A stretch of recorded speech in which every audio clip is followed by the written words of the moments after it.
ইসলাম অনুসারে আ যীশু খ্রিস্টের জন্ম হয়েছিল অত্যন্ত উচ্চ বংশে, ইহুদি বংশে। আর মুহাম্মদের জন্ম হয়েছিল অত্যন্ত নিকৃষ্ট, ইসলামের দৃষ্টিতে একদম নিকৃষ্টতম বংশ, যেটা হচ্ছে পৌত্তলিক মূর্তি পূজারী সেই বংশে। আপনি যদি চান এই বিষয়ে আমার একটা লেখা আছে যে ঈসা এবং মুহাম্মদের যে যদি তুলনা করি আমরা, ইসের দৃষ্টিতে যদি আমরা তুলনা করি, তাহলে ঈসা এবং ইসের ভিতরে একটা মানে বড় ধরনের দেখা যায় যে আ মানে প্রবলেম দেখা যায়। হুম? কোরআনে আসলে ঈসাকে বেশি সম্মান দেয়া হইছে। আমি যেটা পরে বুঝছি যে কোরআনে মুহাম্মদের থেকে ঈসাকে বেশি মানে দেয়া হইছে, বেশি গুরুত্ব দেয়া হইছে, বেশি সম্মান দেয়া হইছে। এবং মানে বিরাট একটা কিছু বলা হইছে। ঈসাকেই আসলে মানে মূল বলা হইছে। হ্যাঁ? এই যে দেখেন এটা হচ্ছে আমার লেখাটা। ইসলামে ঈসা বনাম মোহাম্মদ তুলনামূলক বিশ্লেষণ। এই লেখাটা যদি আপনি পড়েন, এই লেখাটার ভিতরে আপনি দেখবেন যে এটার ভিতরে যেমন ধরেন আ জন্ম এবং বংশ পরিচয়। হুম? এই যে মানে এই সে আ কোরআনেই যেটা বলা আছে দেখেন, কোরআনে যেটা বলা আছে আমি আপনাকে কোরআনের আয়াত থেকে দেখাচ্ছি যে সূরা আল ইমরানের ৪২ নম্বর আয়াতে বলা হয়েছে যে আল্লাহ তোমাকে বেছে নিয়েছেন এবং তোমাকে পবিত্র করেছেন। আর তামাম দুনিয়ার নারীদের মধ্যে তোমাকে মনোনীত করেছেন। এই যে এটা হচ্ছে মরিয়মকে উদ্দেশ্য করে আল্লাহ বলতেছে যে, "আল্লাহ তোমাকে মনোনীত করেছেন, পবিত্র করেছেন এবং সমস্ত বিশ্বজগতের নারীদের উপর তোমাকে নির্বাচিত করেছেন।" মানে ইসলামের দৃষ্টিতে মরিয়ম ছিল অত্যন্ত উচ্চ মর্যাদার একজন নারী। ঠিক আছে? এরপরে আমরা দেখি, আমরা আরো কোরআনের কয়েকটা আয়াত পড়ি এখানে দেখেন সূরা নিসার ১৭১ নম্বর আয়াত, সূরা ইমরানের ৪৫ নম্বর আয়াত এবং আ সূরা আহজাবের ৪০ নম্বর আয়াত যদি আমরা পড়ি তাহলে দেখেন এখানে বলা হচ্ছে মরিয়মের পুত্র মসিহ ঈসা কেবলমাত্র আল্লাহর রাসূল ও তার কালিমা। মানে মানে যিশুকে আল্লাহ তার কালিমা মানে তার বাণী, তার মুখনিসৃত বাণী হিসেবে সম্বোধন করতেছে। আল্লাহ পাক যীশু খ্রিস্টকে বলতেছে যে আ এ হচ্ছে আ এবং আরেকটা অনুবাদে আছে তার পক্ষ থেকে রূহ। মানে আল্লাহর পক্ষ থেকে আসা রূহ এবং বলা হচ্ছে আল্লাহ পাকের কালিমা, আল্লাহ পাকের মুখনিসৃত বাণী। ইসলামের দৃষ্টিতে শুধুমাত্র কোরআন এবং ঈসা এই ২ টা হচ্ছে আল্লাহ পাকের আল্লাহর সিফাত। ঠিক আছে? আল্লাহর মুখনিসৃত বাণী হচ্ছে কোরআন এবং ঈসা। ইসলামের দৃষ্টিতে শুধুমাত্র কোরআন এবং ঈসা আলাইহিস সালাম হচ্ছে আল্লাহ পাকের মুখনিসৃত বাণী মানে আল্লাহর সিফাতের অংশ মানে আল্লাহর অস্তিত্বের অংশ। কোরআনই আসলে খ্রিস্ট ধর্মকে সবচাইতে ইয়া বলে মানে বক্তব্য দেয়। মানে খ্রিস্ট ধর্মের সত্যতা বিষয়ক কোরআনই সবচাইতে বড় দলিল দেয়। ঠিক আছে? বাইবেল পর্যন্ত যাওয়া লাগে না। কোরআন থেকেই খ্রিস্ট ধর্মের মানে দলিল পাওয়া যায়। তারপরে দেখেন পরের কথাটা কি? আর তারা একটি কথা সুসংবাদ দিচ্ছেন। নিশ্চয়ই আল্লাহ তার নিকট থেকে একটি বাক্য দ্বারা তোমাকে সুসংবাদ দিচ্ছেন নন্দন ঈসা মসীহ। মানে এই যে আল্লাহ পাক আল্লাহ তোমাকে তার পক্ষ থেকে একটি কলেমার সুসংবাদ দিচ্ছেন। মানে ঈসা আলাইহিস সালাম নিজেই ছিল একটা কলেমা। মানে আল্লাহর মুখনিসৃত বাণী, আল্লাহর কালাম। হ্যাঁ? কালামুল্লাহ। ঈসা আলাইহিস সালামকে বলা হয় ইসলামের দৃষ্টিতে ঈসা আলাইহিস সালামকে কালামুল্লাহ বলা হয়। আল্লাহর কালাম। হুম? এবার দেখেন মৃত্যু, ২ জনের যে মৃত্যু হয়েছিল, মৃত্যুর মাঝখানে যদি আমরা পার্থক্য করি, দেখেন মৃত্যু সম্পর্কে কোরআনে যেটা বলা আছে, কোরআন এটা স্বীকার করে না যে যীশু খ্রিস্টের মৃত্যু হইছে। কোরআন বলে যে যীশু খ্রিস্টের কোন মৃত্যুই হয় নাই। এই যে কোরআনের আয়াতে বলা আছে যে, আমরা আল্লাহর রাসূল মারিয়ম পুত্র ঈসাকে হত্যা করেছি অথচ তারা হত্যা করেনি, তাকে শুলেও চড়ায়নি। মানে আল্লাহ পাক তাকে উঠায় নিছে। এটা ইসলামের বিশ্বাস। এবং আরেকটা আয়াতে বলা হয়েছে, বরং আল্লাহ তার কাছে তাকে তুলে নিয়েছেন এবং আল্লাহ মহাপরাক্রমশালী, প্রজ্ঞাময়। আমরা যদি জন্মের সময়টা খেয়াল করি তাহলে দেখি ঈসা আলাইহিস সালাম তার ছেলের দিকে ঈসা আলাইহিস সালাম ইসলামের দৃষ্টিতে ঈসা আলাইহিস সালাম একদম জন্ম থেকে কথা বলতে পারে। হুম? দেখেন এখানে বলা হচ্ছে, তারা বলে যে কোলে শিশু আমরা কিভাবে তার সাথে কথা বলব? এরপরের আয়াতে হচ্ছে এই যে সে ঈসা শিশুটি বলল, "আমি তো আল্লাহর বান্দা।" মানে ঈসা আলাইহিস সালাম একদম জন্ম থেকেই কথা বলতে পারে ইসলাম অনুসারে। এই ঈসা বলতেছে, "আমি তো আল্লাহর বান্দা। তিনি আমাকে কিতাব দিয়েছেন এবং আমাকে নবী বানিয়েছেন।" তারপরে আরেকটা আয়াতে যেটা বলা আছে দেখি, আ বন তো এই যে দেখেন আল্লাহ পাক তারপরে এই যে আল্লাহর ঈসা আলাইহিস সালামের যে মজেজাগুলা ছিল সেটাও কোরআনে বলা আছে যে, অবশ্যই আমি তোমাদের জন্য কাদামাটি দিয়ে পাখির আকৃতি বানাবো। তারপর তাদের ফুক দিব। ফলে আল্লাহর হুকুমে সেটা পাখি হয়ে যাবে। আর আমি আল্লাহর হুকুমে জন্মান্ধ কুষ্ঠরোগীকে সুস্থ করব, মৃতকে এগুলা কিন্তু আল্লাহর ইসলাম অনুসারে এগুলো শুধুমাত্র আল্লাহর সিফাত। আল্লাহ একমাত্র এগুলো করতে পারে। এই যে মাটি দিয়া মানে আকৃতি বানায় ফু দিলে সেটা জানতে হয় যে এটা কিন্তু শুধুমাত্র আল্লাহর সিফাত। ঠিক আছে? পরে সহিহ মুসলিমের ৩১০ নম্বর হাদিসে যেটা বলা আছে আর ছোটবেলা মুহাম্মদের সময় দেখেন, মুহাম্মদের সময় কি ছিল ছোটবেলা? আ সহিহ মুসলিম ইসলামিক ফাউন্ডেশন ৩১০ নম্বর। মানে আমি যেটা দেখাতে চাচ্ছি আপনাকে যীশু খ্রিস্ট ছোটবেলা থেকেই আল্লাহর নবী এবং ছোটবেলা থেকেই সম্মানিত। আর অপরদিকে মুহাম্মদ কিন্তু ছোটবেলা থেকে আল্লাহর কাছে সম্মানিত না। দেখেন সহিহ মুসলিম ইসলামিক ফাউন্ডেশন ৩১০ নম্বর হাদিস। এখানে বলা হচ্ছে রাসূলুল্লাহ সাল্লাল্লাহু আলাইহি সাল্লামের নিকট জিবরিল এলেন। তখন তিনি শিশুদের সাথে খেলছিলেন। তিনি তাকে ধরে শোয়ালেন এবং বক্ষ বিদীর্ণ করে তার হৃৎপিণ্ডটি বের করলেন। তারপর তিনি তার বক্ষ থেকে একটি হৃৎপিণ্ড বের করলেন এবং বললেন, "এই অংশটি শয়তানের।" দেখেন, মুহাম্মদের বুকের ভিতরে একটা অংশ ছিল, শয়তানের অংশ ছিল। তার মানে মুহাম্মদ ছিল আসলে অপবিত্র। জন্ম থেকে মুহাম্মদ ছিল অপবিত্র। কারণ মুহাম্মদের বুকের ভিতরে একটা অংশ ছিল, যেই অংশটা ছিল শয়তানের। মুহাম্মদ ছিল শয়তানের অপবিত্র অংশ মুহাম্মদের ভিতরে ছিল। কিন্তু যীশু খ্রিস্টের বেলায় কিন্তু এরকম নাই। যীশু খ্রিস্টের বেলায় কিন্তু দেখা যাচ্ছে যে সে শিশু থেকেই কথা বলতে পারে। শিশু থেকেই সে নবী, শিশু থেকেই আল্লাহ তাকে কিতাব দিয়েছে। এই জিনিসটা কোরআনেই বলা আছে। কিন্তু ইসলামের দৃষ্টিতে মুহাম্মদের বুকের ভিতরে ছোটকাল থেকেই জন্ম থেকেই শয়তানের অংশ ছিল। আ এইটা হচ্ছে সবচাইতে ইম্পোর্টেন্ট আ ব্যাপার, ইম্পোর্টেন্ট ইঙ্গিত যে আ যীশু খ্রিস্টের ভিতরে কোন শয়তান ছিল না। এমনকি যীশু খ্রিস্ট যখন পেটের ভিতরে ছিল তখন শয়তান নাকি বদমাইশি করতে আসছিল। তখন শয়তানরে যীশু খ্রিস্ট তাড়ায়ও দিছে। হ্যাঁ? ওইটাও আমি হাদিস থেকে দেখাবো আপনাকে। আ এরপরে আমরা যদি দেখি অলৌকিকত্ব, অলৌকিকত্ব অনেকগুলো আয়াত আছে যেখানে ২ জনের অলৌকিকত্ব আছে। আ ওই হাদিসটা আমি আপনাকে দেখাই যে আ কি যেন? আচ্ছা এই যে আমরা যদি একটা টেবিল করি দেখেন পিতা-মাতা, মাতা আমিনা ও পিতা আব্দুল্লাহ দাদা-দাদি, চাচা-চাচী মুশরিক ছিলেন। নবীর বক্তব্য অনুযায়ী তারা ছিল জাহান্নামী। আর ঈসার মাতা মরিয়ম ছিল বিশ্বজগতের সকল নারীর উপরে মনোনীত ও পবিত্র। যদি ২ জনকে পাশাপাশি রাখি, মুহাম্মদ এবং ঈসাকে পাশাপাশি রাখলে আমরা দেখি যে এখানে পার্থক্য কি? জন্ম হচ্ছে স্বাভাবিক মানব জন্ম পৌত্তলিক পরিবারে। আর ঈসার জন্ম হইতেছে অলৌকিকভাবে পিতাহীন জন্ম আল্লাহর আদেশে কুমারী মরিয়মের গর্ভে।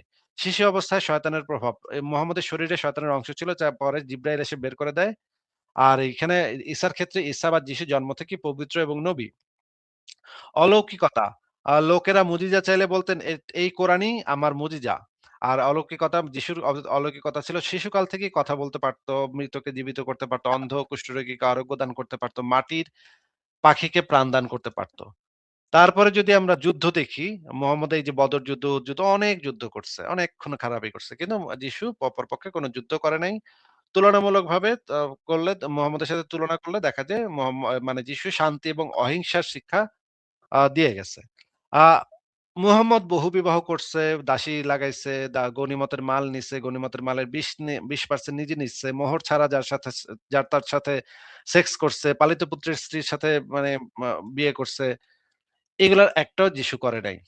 বিধর্মীদের সম্পর্কে যেটা বলা আছে, অবিশ্বাসীদের হত্যা করো, কিতাবীদের জিজিয়া দিয়ে অধীন করো এমন নির্দেশ দেয়া হইছে।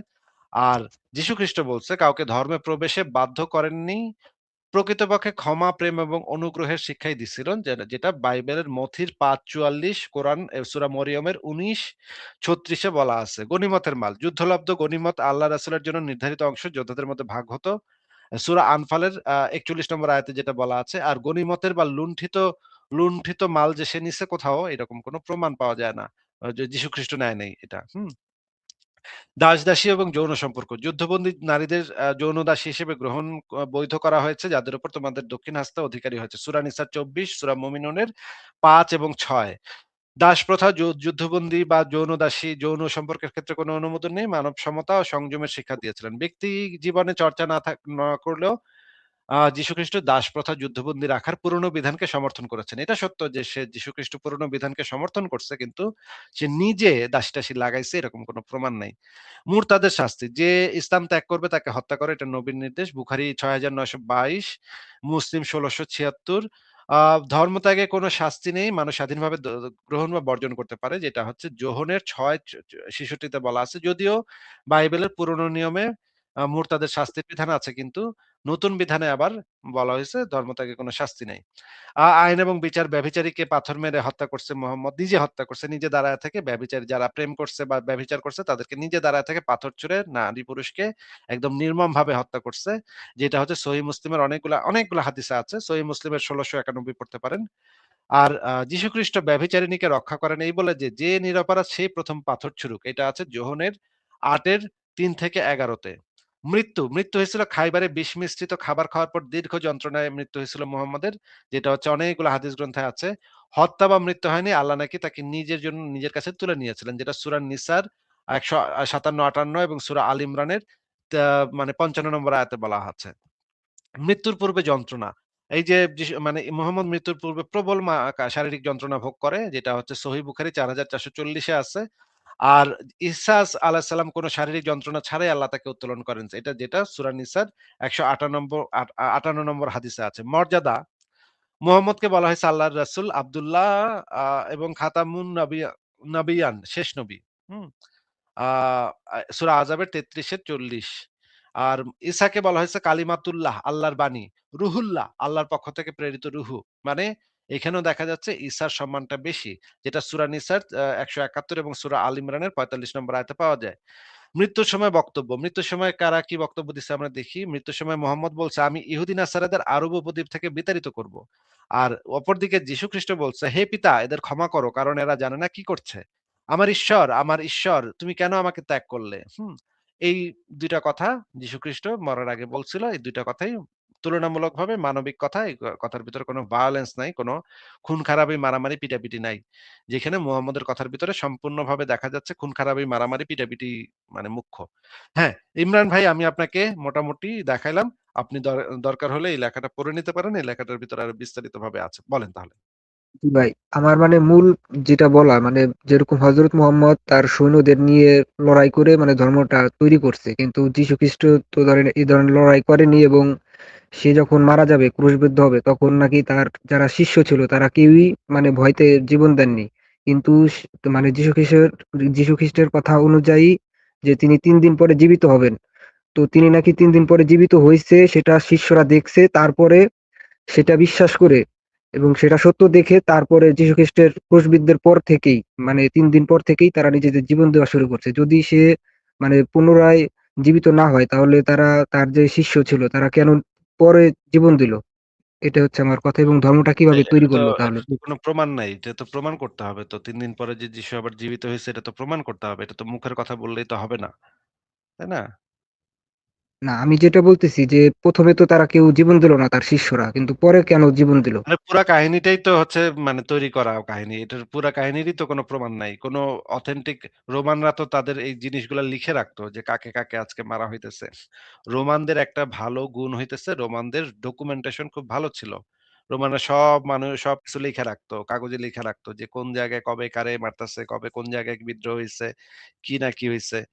রোমানদের দলিলপত্র থেকে তাইলে আপনি বের করে দেখান আমাদেরকে যে এই সময় যীশুখ্রিস্ট মরছিল, মরার পরে একটা নিরপেক্ষ সোর্স থেকে তো আপনার দেখাইতে হবে, তাই না? আপনি যদি মানে তার অনুসারীদের সোর্স থেকে আইনা দেখান তাইলে তো এটা হাদিসের মতো হয়ে গেল। আমার এখন কথা কি বুঝতে এটা পারতেছেন? জি, আপনার কথা বুঝতে পারতেছি। কিন্তু এটা তো হইছে বাস্তবে মানে তাদের অনুযায়ী যে তারপরে এটা কেন তো জীবন দিল? বাস্তবে হইছে এটা তো তাদের অনুসারে বাস্তবে হইছে। এটা তো যারা অনুসারী তারা তো তাদের পীররে নিয়া বা কথা বলবই, উদ্ভট কথাবার্তা বানাইবই। এটাই তো সারা পৃথিবীতে এইরকম ভাবেই চলে ভাই। যেকোনো পীর সাহেবের আপনি ভক্ত মুরিদ এরা পীর সাহেবরে নিয়ে পক করে। মানে আমার পীর সাহেব এইটা করতে পারে, সেটা করতে পারে। এগুলো লেখে। কিন্তু এগুলা তো আমরা এইভাবে গ্রহণ করি না। আপনি যে রেফারেন্স গুলো দেখালেন সেখানেই তো দেখাইলেন যে সে কোনো হত্যা তেমন মারামারি করেনি। তাহলে তাকে মানে মানার সেটা তো ভিন্ন উদ্দেশ্যটা কি? বিষয়। কেন মানবে? সেটা তো আমি ভিন্ন আরেকটা জিনিস দেখাইছি যে ইসলামের দৃষ্টিতে মোহাম্মদ এবং ঈসাকে কম্পেয়ার করলে সেখানে কি হয়? এই ক্ষেত্রে তো তুলনামূলকভাবে মোহাম্মদের চেয়ে যীশু খ্রিস্ট ভালো লোক ছিল। যদি যিশু বইলা কিছু থাইকা থাকে। ক্যারেক্টারটার কথা বলতেছি। যদি মনে করেন শার্লক হোমস ক্যারেক্টারটা, তাই না? শার্লক হোমস পড়ছেন? না ভাই। শার্লক হোমস পড়েন নাই। তাইলে ভাই শার্লক হোমস যে পড়ে নাই সে বাইচা আছে কেমনে এটাই তো আমি বুঝি না। শার্লক হোমস হচ্ছে গিয়ে একজন গোয়েন্দা ছিলেন, হ্যাঁ? আসলে শার্লক হোমসের বাস্তব কোনো অস্তিত্ব ছিল না। যে হচ্ছে লেখক সে একটা চরিত্র তৈরি করছিল শার্লক হোমস। সে হচ্ছে অত্যন্ত ধুন্দুমার একজন গোয়েন্দা। ঠিক আছে? এখন শার্লক হোমস তো একটা গোয়েন্দা চরিত্র তার একটা ঠিকানাও দিছিল। তার বইতে ঠিকানা দিয়ে দিছিল কোন জায়গায় থাকে সে।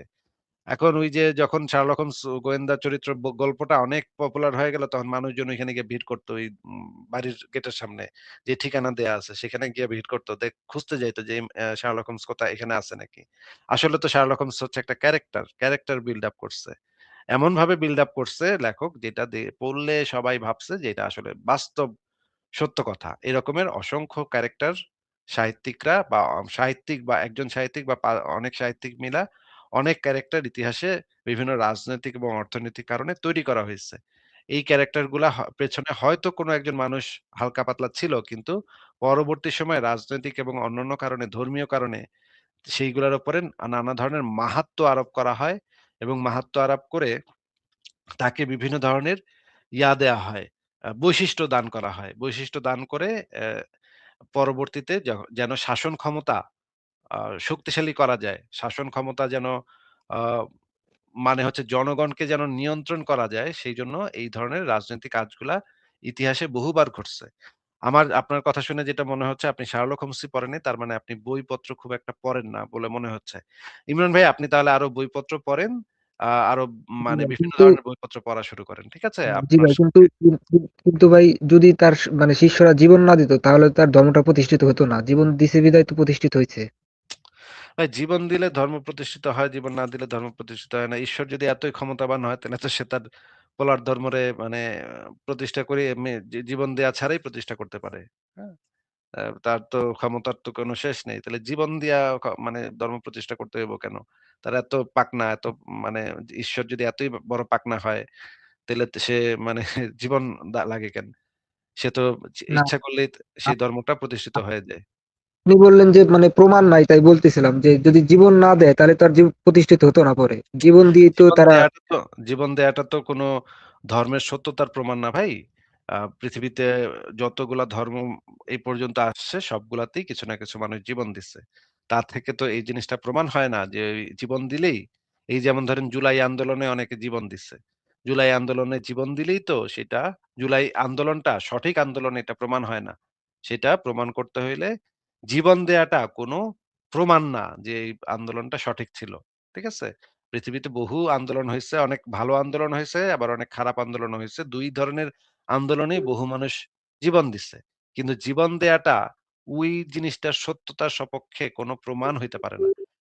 ইমরান কিন্তু ভাই ভাই আপনি সংশয়.com আমি এর আম লেখাগুলা দয়া করে ভাই আর কোনো কিন্তু আপনার শুনতে চাচ্ছি না ভাই।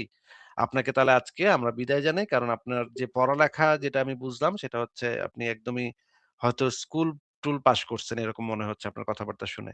আপনি একটু সংশয়.com এর কিছু লেখা আছে, একটা লেখা আছে বহুল প্রচলিত কিছু কুযুক্তি। এই লেখাটা আপনি একটু শুরু থেকে শেষ পর্যন্ত ভালো করে পড়েন, হ্যাঁ? আর অন্যান্য লেখাও আছে সেগুলো একটু আধটু পড়েন। পড়ার পরে আপনি আইসেন। এত অ মানে থাকলে কথা বলা একটু মুশকিল হয়ে যায়। ঠিক আছে? ইমরান ভাই আজকে তাহলে আপনাকে বিদায় জানাই। ঠিক আছে? আচ্ছা ভাই, ঠিক আছে, ভালো থাকবেন।